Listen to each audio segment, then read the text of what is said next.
Aabot na sa 40 ang nalalagas mula naman sa hanay ng Maute Group sa patuloy na pagtugis sa kanila ng militar. Ang maaksyong bakbakan, eksklusibong nakunan sa balitang hatid ni June Veneracion.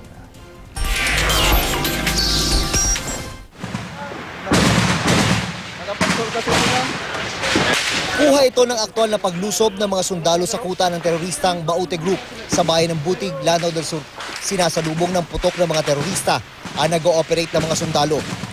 Rinit ang tunog ng bala na mula umano sa sniper ng Maute na papunta sa direksyon ng sundalong kumukuha ng videong ito. Ayon sa Army, ang mga nakakalat na sniper ng Maute Group ay isa sa mga dahilan kung bakit natatagalan daw ang operasyong militar.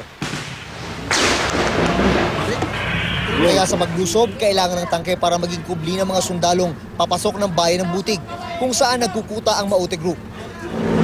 Mula naman sa ere, mga air asset ng Armed Forces ang dumidikdik sa mga kalaban. Pang-5 araw ng operasyon laban sa grupong nasa likod daw ng Davao City bombing noong Setyembre. Noong Sabado, itinaas pa ng bandidong grupo ang ISIS flag at pinalitan ng watawat ng Pilipinas sa Old Municipal Hall ng Butig sa Lanao del Sur. Wala pa rin yung payang bombahan.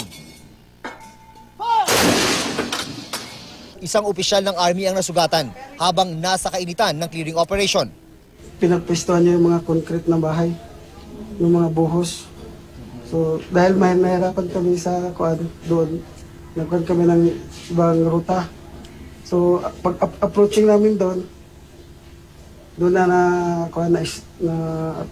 pick up yung pick up. Dito nasugatan yung kwarto. Yung unang tama. Nakatago raw sa mga abandonadong konkretong bahay ang mga miyembro ng Maute Group. Nag-aabang sa mga lumulusob ng mga sundalo. Pinagpwesto nila parang yung isa, second floor, so pwede sila makatakbo-takbo doon. Yun yung advantage din nila kasi kabisado nila yung lugar. Ayon pa sa militar, base sa kumukonting bilang ng putok ng baril ng Maute Group, halata na kinakapos na raw sila sa bala. Problema na rin daw ngayon ang supply ng pagkain ng mga terorista. Ayon sa tagapagsalita ng AFP, 4 na po na ang napapatay sa Maute Group. 21 naman ang sugatan sa puwersa ng gobyerno. Sabi ni Defense Secretary Delphine Lorenzana, wala pa raw malalim na ugnayan ang ISIS at Maute Group. Yung direct link siguro meron na, but the formal na under na talaga sila na sila yung tao rito talaga, yung part of the caliphate nila, ay hindi pa namin ako-confirm yun. Ang Maute Group ay isang bandidong grupo na sumusuporta sa ISIS o Islamic State of Iraq and Syria. Mula sa Lanao del Sur, June Veneracion, GMA News.